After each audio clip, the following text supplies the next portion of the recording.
Guys, मेरा नाम है अनु। तो इमरान प्रतापगढ़ी हमारे फेवरेट पॉलिटिशियन है। हालांकि मैं जो है इतना गुस्सा नहीं हूँ ज़्यादा पॉलिटिक्स में, ठीक है, क्योंकि मेरे को पता है कि कितना इंडिया की पॉलिटिक्स कितनी खराब हो चुकी है। अब जो ट्रम्प है उसने तो ग्लोबली भी बहुत तबाही मचाई हुई है, ठीक है, टैरिफ लाके। तो अब देखते हैं कि इमरान प्रतापगढ़ी ये क्या कहते हैं। वक्फ बोर्ड के ऊपर ये बोल रहे हैं, इसलिए हम वीडियो देख रहे हैं ना, नहीं तो हम वैसे नहीं देखते। वक्फ बोर्ड के ऊपर इसलिए हम देख रहे हैं, ठीक है। तो वीडियो को स्टार्ट करते हैं। श्री इमरान प्रतापगढ़ी जी। धन्यवाद सभापति महोदय। हम ही को कातिल कहेगी दुनिया, हमारा ही कत्लेआम होगा। वाह। हम ही कुएं खोदते फिरेंगे, हम ही पे पानी हराम होगा। ओ सभापति महोदय, सन 1947 में दिल्ली की जामा मस्जिद की तारीखी सीढ़ियों पर खड़े होकर के भारत रत्न मौलाना अबुल कलाम आजाद साहब ने कहा था कि मुसलमानों कहां जा रहे हो, ये है तुम्हारा मुल्क, यहां तुम्हारे आबाओ अजदाद की कब्रें हैं। उस वक्त मौलाना आजाद की ये सदाएं सुन करके लोगों ने अपने सरों की गठरियां उतार करके रख दी थी। आज उसी दिल्ली में मौजूद देश की संसद में एक बिल आया है जो हमसे उसी जामा मस्जिद की सीढ़ियों के सबूत मांगेगा, जो उन्हीं सीढ़ियों के पास अपनी कब्र में सोए हुए मौलाना आजाद को फिर से कब्र से सदा देनी पड़ेगी कि ये जो कब्र है वो मेरी कब्र है, ये किसी सरकार की जागीर नहीं है। सभापति महोदय, मैं जहां खड़ा हूं इसी संसद भवन के सामने सड़क के उस पार अपनी कब्र में सोए हुए भारत के पूर्व राष्ट्रपति फखरुद्दीन अली अहमद की कब्र है। शायद अब उस कब्र से भी सदाएं आए कि ये कब्र मेरी कब्र है, ये सरकार की जागीर नहीं है। सभापति महोदय, मैं वक्फ कानूनों में किए जा रहे संविधान विरोधी संशोधन बदलावों के खिलाफ बोलने के लिए खड़ा हुआ हूं। संविधान का आर्टिकल 14 हो, 29 हो, 30 हो, चीख चीख कर कहता है कि देश में सब बराबर के हकदार। आर्टिकल 26 कहता है कि सबको अपने अपने मजहबी कामों के लिए मंदिर, मस्जिद, गिरजाघर, गुरुद्वारों का निर्माण करने का हक है और उसका रखरखाव का भी हक है। लेकिन डॉक्टर बाबा साहब अंबेडकर के संविधान को हर दिन कुचलने वाली है बिल्कुल देश के मुसलमानों से नफरत में इतनी अंधी हो गई है कि खुलेआम देश की संसद में देश सरकार के माइनॉरिटी मिनिस्टर साहब और होम मिनिस्टर साहब झूठ बोलते हैं और देश को गुमराह करते हैं, झूठ शब्द असत्य बोलते हैं। सरकार ने इस बिल का नाम उम्मीद रखा है। मंत्री जी कल से इस देश के मुसलमानों के लिए नई उम्मीद बता रहे हैं। नहीं मंत्री जी, न तो ये बिल मुसलमानों के लिए नई उम्मीद है और न ही उम्मीद की नई किरण। सभापति महोदय, भाजपा ने पूरे देश में वक्फ के नाम पर कई सारे झूठ फैलाए हैं। आइए आज उनकी सच्चाई पर बात करते हैं। वक्फ ट्रिब्यूनल को ऐसे बताया जाता है जैसे वक्फ ट्रिब्यूनल कोई मजहबी खाप पंचायत हो। सभापति महोदय, जबकि सच्चाई यह है कि वक्फ ट्रिब्यूनल भी तो सरकारी न्यायिक विभाग है जिसमें सरकार द्वारा नियुक्त जज होते हैं, जिसमें प्रशासनिक अधिकारी होते हैं, कहीं ऊपर से थोड़ी आ गए। सभापति महोदय, देश के गृह मंत्री जी ने इसी सदन में कहा कि वक्फ ट्रिब्यूनल के फैसले के खिलाफ कोई कोर्ट नहीं जा सकता, जबकि सच यह है कि वक्फ एक्ट 1995 की धारा 83(9) के तहत हाई कोर्ट वक्फ ट्रिब्यूनल के फैसले की न सिर्फ समीक्षा कर सकता है बल्कि उसे बदल भी सकता है। सच तो यह है कि वक्फ बोर्ड खुद अपनी जमीनों के लिए कई सारी कोर्ट में मुकदमे लड़ रहा है। सभापति महोदय, दिल्ली की जिन 123 संपत्तियों को लेकर कल माइनॉरिटी मिनिस्टर, होम मिनिस्टर साहब और अभी आदरणीय नेता सदन बात कर रहे थे, आइए उनकी सच्चाइयों पे भी बात करते हैं। 1911 में जब अंग्रेजी हुकूमत ने कोलकाता के बजाय दिल्ली को राजधानी बनाने का फैसला किया तो रायसीना हिल्स के चारों तरफ जो मुसलमानों की ढेर सारी जमीनें थी उनको एक्वायर किया गया और लुटियन को इसकी तामीर की जिम्मेदारी सौंपी गई। सेंट्रल विस्टा की तरह लुटियन जोन का मेगा प्लान तैयार हुआ, लेकिन उस वक्त के मुसलमानों ने उस वक्त की अंग्रेजी हुकूमत से अपनी इबादत गाहों को बचाने के लिए लड़ाई लड़ी। मामला ब्रिटिश गवर्नमेंट तक पहुंचा। तब यह तय हुआ कि वो जो धार्मिक स्थल हैं उन्हें जस का तस रहने दिया जाएगा। इंडिया गेट के बगल वाली मस्जिद हो, जाब्तागंज, सुनहरी बाग मस्जिद हो, पार्लियामेंट रोड वाली मस्जिद हो, ऐसी 123 संपत्तियों के मैनेजमेंट के लिए 1913 में मुसलमान वक्फ वैलिडेशन एक्ट बना और उसके बाद एक नया शहर बसाया गया जिसे लुटियंस जोन का नाम दिया गया। फिर 1943-45 के बीच एक और समझौता हुआ आजादी से पहले, उसके तहत काफी सारी वक्फ जायदादों को सुन्नी मजलिस औकाफ बनाकर उसके अंडर किया गया ताकि उसकी देखरेख की जा सके। गृह मंत्री जी 2 दिन से सदन में जो बात कह रहे हैं वो दरअसल 123 संपत्तियां उसी सुन्नी मजलिस औकाफ के तहत आती। सभापति महोदय, आजाद भारत आजाद हुआ। आजादी के बाद भारत में 1954 में वक्फ एक्ट लागू हुआ, जिसकी धारा 9 के तहत 1964 में केंद्रीय वक्फ काउंसिल का गठन हुआ। दिल्ली की वही 123 प्रॉपर्टीज को 1970 में सर्वे गजट करके गजट नोटिफाई किया गया। इसके निपटारे के लिए पूर्व प्रधानमंत्री इंदिरा जी के द्वारा 1974 में एक बर्नी कमेटी बनाई गई। बर्नी कमेटी ने 1976 में इन 123 संपत्तियों को दिल्ली वक्फ बोर्ड की संपत्ति होने की रिपोर्ट सौंपी। उस रिपोर्ट के आधार पर 1984 में कांग्रेस सरकार ने उन 123 प्रॉपर्टीज को दिल्ली वक्फ बोर्ड को सौंपने का फैसला किया, जिसके खिलाफ विश्व हिंदू परिषद कोर्ट गई। मामला 2011 तक पेंडिंग रहा। फिर 2011 में कोर्ट ने सरकार को आदेशित किया कि इसका निपटारा करो। तब 2013 में तत्कालीन यूपीए सरकार ने दिल्ली की उन्हीं 123 जायदादों को बर्नी कमेटी की सिफारिशों के मुताबिक वक्फ बोर्ड के हवाले किया। यही वो प्रॉपर्टीज हैं जिनके नाम से गृह मंत्री जी कल से कांग्रेस को कोस रहे हैं। फिर आई 2014 में भाजपा की सरकार, जो तब से इन जमीनों को हड़पने की साजिश कर रही है। जिस बिल को मुसलमानों के हुकूक की हिफाजत करने वाला बिल बताया जा रहा है, उसी को पेश करने के लिए और उस पर बात करने के लिए लोकसभा में भाजपा सरकार के पास एक भी मुसलमान नहीं है, एक भी नहीं है। जिस वक्त मैं लोकसभा कर रहा हूं, सुना आयरनी देखिए, इस वक्फ बिल को मुस्लिम महिलाओं को हक दिलाने वाला बताया जा रहा है, उसे संसद में पेश करने वाली पार्टी के पास न तो राज्यसभा में, न लोकसभा में, न देश की किसी विधानसभा में एक भी मुस्लिम महिला सदस्य नहीं।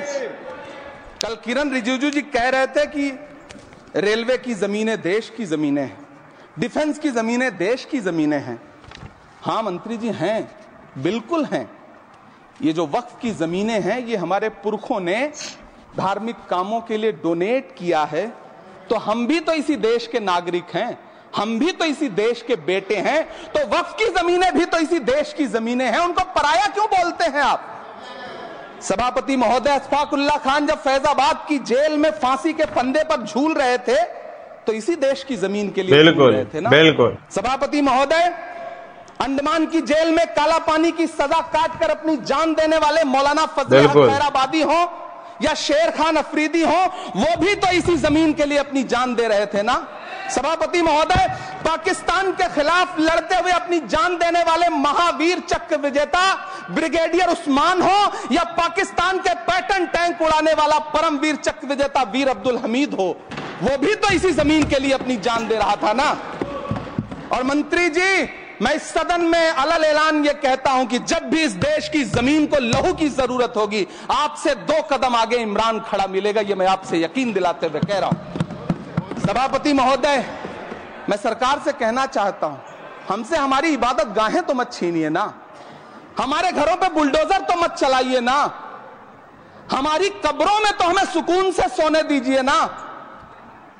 सभापति महोदय, माइनॉरिटी मिनिस्ट्री का बजट कट करके मुस्लिम बच्चों की स्कॉलरशिप बंद करके अब सरकार कह रही है कि हम वक्फ की आमदनी से गरीब मुसलमानों का भला करेंगे।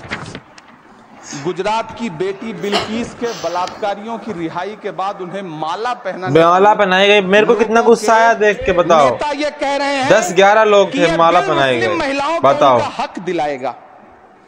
धन्यवाद मोदी जी, क्या बढ़िया सौगातें मोदी दे रहे हैं आप। शर्म आनी चाहिए। पहले हमें गुजराते मोदी दिया, आप सौगाते मोदी दे रहे हैं। लेकिन यह सरकार इतना याद रखे कि इसी ठसक के साथ देश की संसद में सीए का कानून भी लाया गया था और कहा गया था बड़े बड़े भाषण देकर के कि पड़ोसी देशों से हिंदू भाइयों को ला करके यहां नागरिकता दी जाएगी। लेकिन मैं आपके संज्ञान में लाता हूं सर कि पिछले इतने दिनों में इनसे नागरिकता लेने के लिए 2000 व्यक्ति भी नहीं आए, जबकि इसके उलट इन्हीं की सरकार में पिछले 10 साल में 15 लाख से ज्यादा भारतीयों ने भारत की नागरिकता छोड़ करके दूसरे देश में जाकर के बस गए। यह हुआ उस कानून का अंजाम। सभापति महोदय, इसी तरह की जिद के साथ किसानों के खिलाफ भी कानून लाए गए थे। जिस तरह आज वक्फ के फायदे गिनाए जा रहे हैं, उसी तरह से किसानों को भी कृषि कानूनों के फायदे गिनाए गए थे। लेकिन अंजाम क्या हुआ? 700 किसानों की शहादत लेने के बाद सरकार को अन्नदाता किसानों के सामने घुटने टेकने पड़े और कृषि कानून वापस लेने पड़े। जिल्ले इलाही, जमहूरियत जो है वो नफरत और ठसक से नहीं चलती है, अकड़ से नहीं चलती है, उसमें सबकी हिस्सेदारी जरूरी है। कल देश के माइनॉरिटी मिनिस्टर ने लोकसभा में खड़े होकर एक शेर सुनाया था कि मुझसे कोई बदगुमान न हो, तो मैं उन्हें एक शेर सुनाना चाहता हूं कि मैं आज जद पे हूं तो इतना खुशगुमान न हो, मैं आज जद पे हूं तो इतना खुशगुमान न हो, चराग सबके बुझेंगे हवा किसी की नहीं। वाह, हवा किसी की नहीं होती, हवा सबकी बुझा सकती है। नायडू जी हो, चिराग पासवान जी हो, जयंत चौधरी जी हो, देवे गौड़ा जी हो, जीतन राम मांझी जी हो, सबको समझना पड़ेगा कि जब जंगल में आग लगती है तो न वो बरगद बचते हैं जो हवा को आंधी में तब्दील करते हैं, न वो बांस बचते हैं जो आपसी रगड़ से चिंगारी पैदा करते हैं। सभापति महोदय, जब देश को मनमोहन सिंह साहब जैसा काबिल प्रधानमंत्री मिलता है तो देश को आरटीआई जैसा एक्ट मिलता है। बिल्कुल बिल्कुल बिल्कुल, आरटीआई का अब क्या कर दिया? आरटीआई का लिबरलाइजेशन मिलता है, राइट टू एजुकेशन मिलता है, नेशनल फूड सिक्योरिटी एक्ट मिलता है। लेकिन जब देश को सौगातें मोदी मिलती है तो क्या मिलता है? सीए मिलता है, फॉर्म्स ला मिलता है। ये ऊपर जज टाइप होता है ना, वो बैठे वो सुन रहे हैं इनकी बातें। इलेक्टोरल बॉन्ड जैसा एक्ट मिलता है और वक्त ये इन्हीं को सुना रहे हैं। एक्ट जैसे बिल देश को मिलते हैं।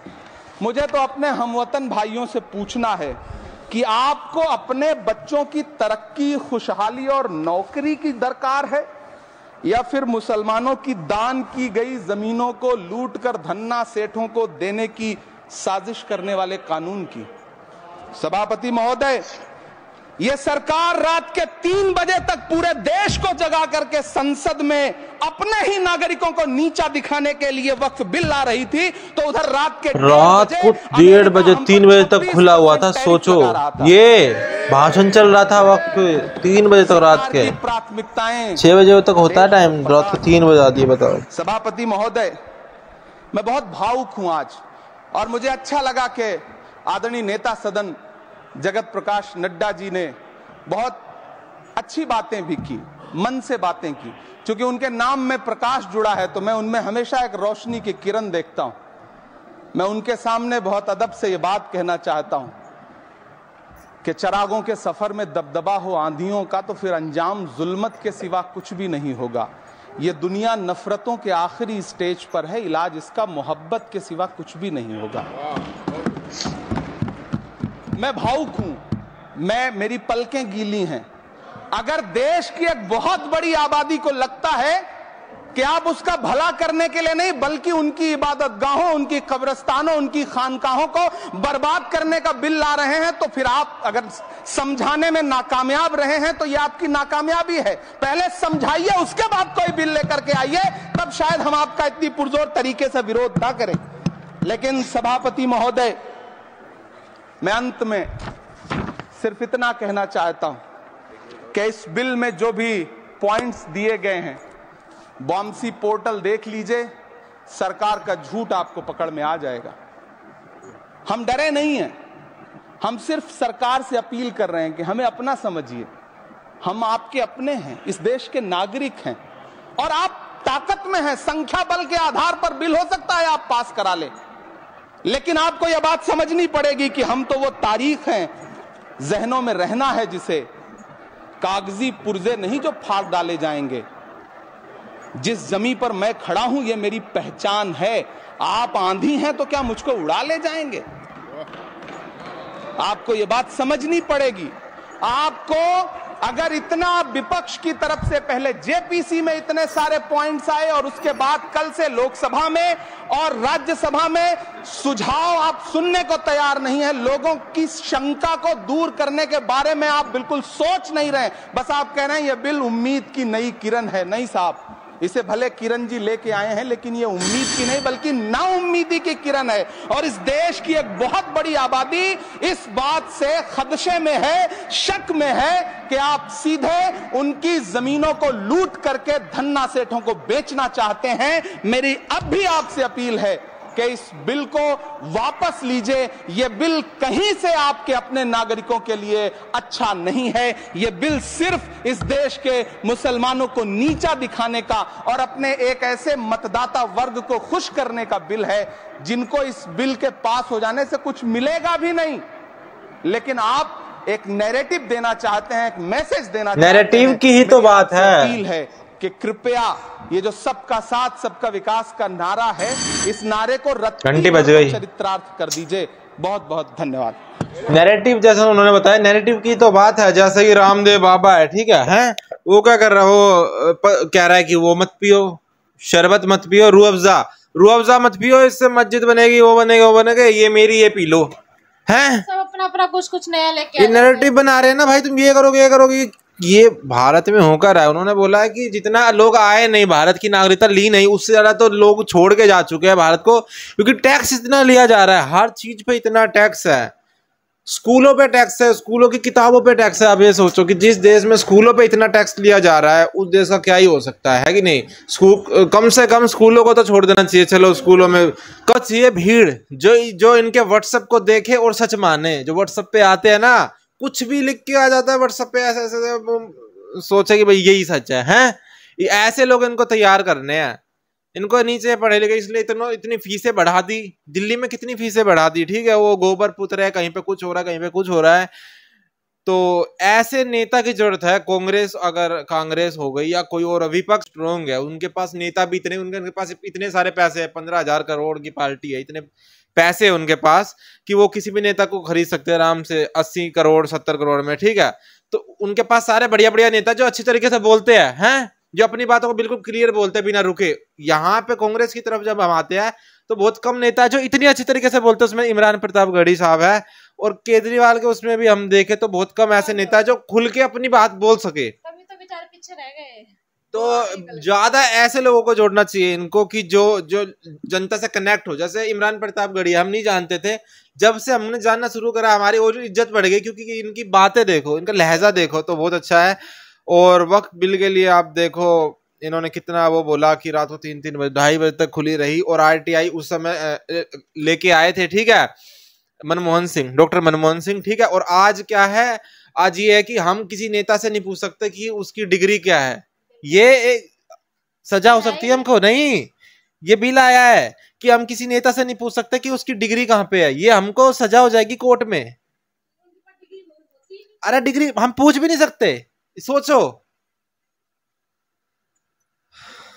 तो ये है, मिलता है नेक्स्ट वीडियो में। तो लाइक कर, सब्सक्राइब करे, देखते हैं। अब तो मुश्किल ही लग रहा है कुछ हो पाएगा, ठीक है, लेकिन फिर भी उम्मीद। तो मिलते हैं नेक्स्ट वीडियो में, बाय।